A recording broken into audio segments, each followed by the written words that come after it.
Shri Rama Rama Rama iti Rame Rame Manorame Sahasranama Tattulyam Ramanama Varanane.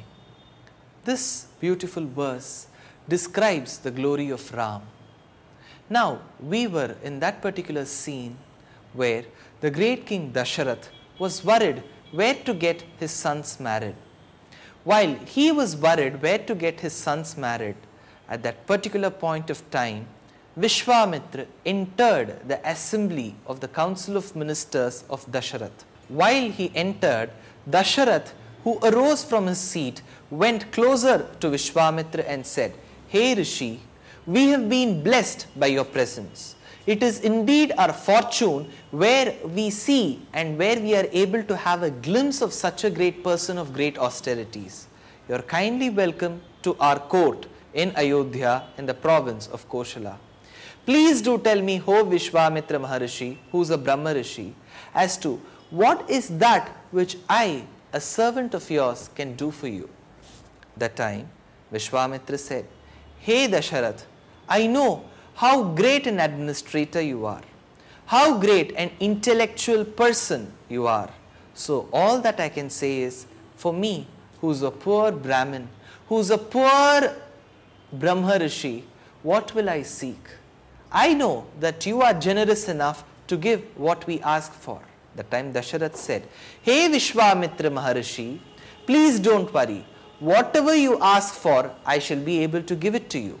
Listening to these words of assurance from Dasharath, Vishwamitra said, "Thanks a lot, Dasharath.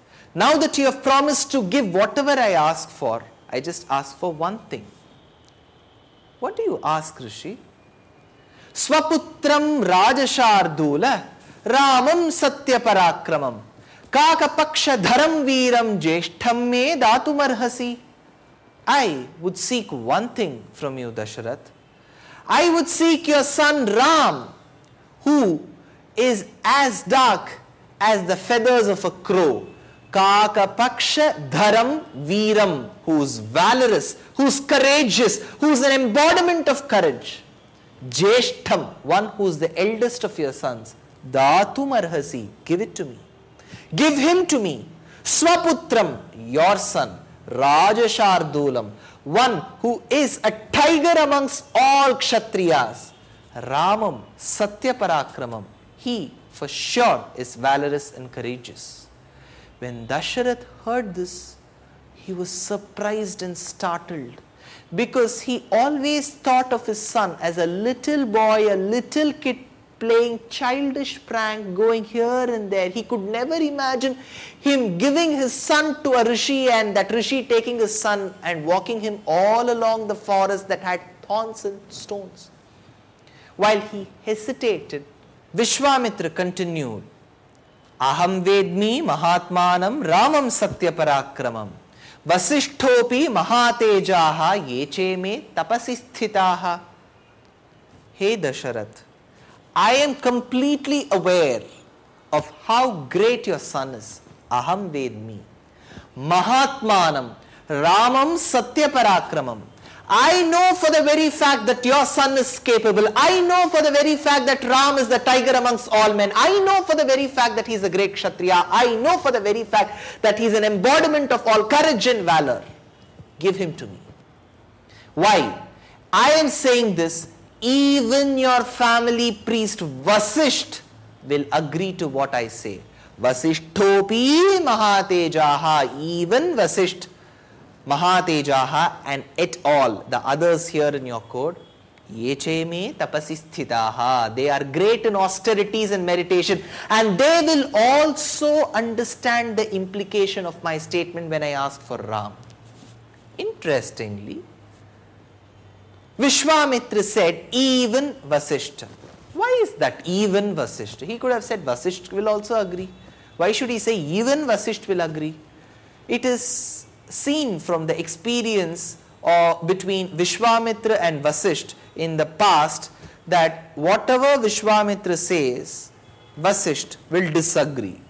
And whatever Vasishtha says, Vishwamitra will disagree. This has been an ensuing battle like that between a snake and a mongoose, a snake and an eagle, so is between Vishwamitra and Vasishtha.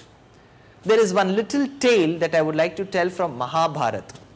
In Mahabharata, Kunti, who is unable to secure a son from Pandu, invokes the blessings of different devatas, different deities, and secures a son. She initially prostrates before the feet of Dharmaraj, the deity for all righteousness in the world, and she gets a son and is bestowed with a son called as Yudhishthir. She prays to the wind god called as Vayu and is bestowed with a son called Bheen. She prays to the lord of all deities called as Indra, and she is bestowed with a son called Arjun. While Arjun was born as a little boy, the rishis and sages who lived in the forest where Pandu and Kunti lived knew for the very fact that this Arjun is the incarnation of Nar, and he is the one who is the most fortunate enough to be listening to the essence of all Upanishads put together called as Bhagavad Gita.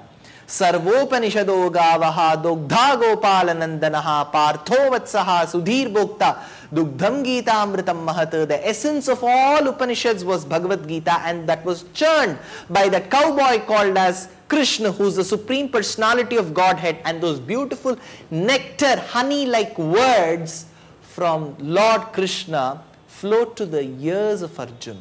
So the sages who were in the forest knew for the very fact that one day Arjun will be the most fortunate one.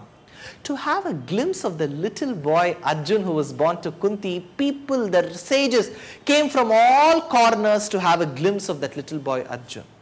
That time, to list down the people who had visited Arjun's birth, Vyas, who composed Mahabharata, writes a shlok. That time, he lists down the name of all rishis: Kashyapaha, Jaiminihi, Suyagnaha. While he keeps listing down, he has to mention Vishwamitra and Vasishtha. Both these names start with V. V for Vishwamitra, V for Vasishtha. So these names should come together. That's how the attendance order is also taken in schools. The attendance order in schools is taken according to the first alphabet, right? So Vasishtha and Vishwamitra should be the order. But Mahabharata was composed by Vyas, and Vyas was so worried that this book, which I am writing as a compendium, which is nothing but a great itihas that describes the big war, the big yuddha that happened between Kauravas and Pandavas itself, is talking about the war. And in that particular compendium, if I write a particular shlok that has Vishwamitra and Vasishtha, the words will start fighting. The book itself talks about the war. And imagine the book having a verse in which the words will fight amongst each other. If Vyas had put Vasishtha and Vishwamitra next to each other, it seems the word would have started fighting. So, to ensure that there was no battle amongst the words in the verses, he said, Vishwamitro Jamadagnir Vasishtaha. He introduced one person between Vishwamitra and Vasishtha between the words, so that there was no battle. So, this particular enmity and this kind of a misunderstanding that existed between Vishwamitra and Vasishtha was known to all of them. When Vishwamitra requests Dasharath that please give me your son Ram to me, he says, Vasishtopi Mahatejaha, even Vasishtha. What does that mean? It implies, hey Dasharath, you know for the very fact that whatever Vasishtha says, I mostly disagree. And whatever I say, Vasishtha disagrees. Even the person Vasishtha who disagrees to whatever I say will agree for one fact, that Ram is the greatest of all. Since Ram is the greatest of all, even that always disagreeing Vasishtha will agree with me. That is why he said, Vasishtopi Mahatejaha Yeche me tapasi sthitaha. Moreover, this particular verse, what Vishwamitra recited to Dasharath saying, Aham Vedmi Mahatmanam, I am very well aware of the fact. What does that mean? For this, the commentator has taken all the pain to bring the beauty of this particular verse. It seems Vishwamitra said, hey Dasharath, you are a person who always lives with comforts. You will not understand. I am a person who has abandoned all comforts. I can understand. Aham vedmi. I alone can understand. You are a person who is always interested in the kingdom. You are a Rajya Kameshti. You are the one who is always interested in the kingdom and mundane benefits. Whereas I am a Rishi who is interested only in moksham, which is salvation. So I understand, I alone understand, aham vedmi. You are a person who always has a sword, a spear, a bow and a quiver of arrows in your hand. You will not understand. I am the person who has the kushagras and the kamandalu of jal, water in my hand. I alone understand. Aham vedmi. You sleep on that bed which is so soft and covered with the feathers of the best of the birds. Whereas I sleep on the ground which is filled with thorns and stones. I alone understand. Aham vedmi. You are a person who is always interested in Kamam. Out of the four Purusharthas, you have Dharma, Artha, Kama, Moksha. You are interested in Kamam and Artham, which is wealth and love. Whereas I am interested in Dharma and Moksha, which is righteousness and salvation. I understand. I alone understand. Aham vedmi. Hey Dasharath, you are not the person who keeps interacting with people of great intellect. You always talk about administration, attacking, war. You will not understand. I always live with all the flora and fauna in the forest. I live in complete synergy with my environment. I understand. I alone understand. Aham vedmi. Hey Dasharath, you are a person who has never ever meditated upon the Supreme Personality of Godhead and His lotus feet. You will not understand. Right from the minute I turned Brahma Rishi, that very second, that very minute, I have been meditating on the lotus feet of the Lord. And I understand. I alone can understand. Aham vedmi. So when I have all these reasons to support that I know that your son is the tiger amongst men, the best administrator, the best of the persons, please, even the Vasishta who disagrees upon whatever I say will agree upon the very fact that if I am going to take Ram, it is going to be his benefit. It is for his benefit that I am going to take. And don't think of your son as a normal person. He is the Supreme Personality of Godhead. Please do send Ram along with me. Kakapaksha dharam veeram jeshtham me datumarhasi. Hearing these words of Vishwamitra, Dasharath swooned at that particular place, wherein Vasishtha came forward and said, Hey Dasharath, please get up. Get up from your unconscious mood. Don't worry. I know for the very fact that your son is a very capable person. He will be a very valorous Kshatriya. And if Vishwamitra, who himself is a person of great austerities and meditation, is asking for your son, it is for his benefit. As a family priest, as your Acharya, as your Guru, as your teacher, I would strongly recommend that you send your son Ram along with Vishwamitra to the forest. Dasharath convinced himself and sent. Interestingly, Dasharath, who is an important character of Ramayana, has had a great character sketch made by yet another person who lived in the 20th century. His name was Right Honorable V.S. Srinivasa Shastri. Srinivasa Shastri wrote a beautiful book called The Lectures of Ramayana, where he says, Dasharath was a person who would always promise in haste and repent in leisure. He will always promise people something hastily, something very hurriedly. And whenever he is in leisure, he will start repenting, why did I give that promise? This was the first one wherein he promised Vishwamitra, don't worry, whatever you ask, I'll give. And when he asked for Ram, he repented, why did I give that promise? Later, there comes an incident where he had given 2 boons to Kaikeyi in hurry.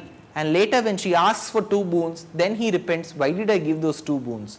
So comes a statement, Dasharath was the character in Ramayana who would always promise in haste and repent in leisure. What is the moral that we need to know? We have to be very careful before we commit ourselves to somebody And if we commit, we have to live with it. So to live, we need to promise. To promise, we'll have to be very careful, because Dasharath is a character who's a befitting example before us as to not give any boons in haste. Let's see how Dasharath agrees upon the words of Vasishtha and sends his son Ram. And does he send him alone? No, he sends Lakshman. Why is an important question. Let's check the answers for all these questions in the next episode. Thank you.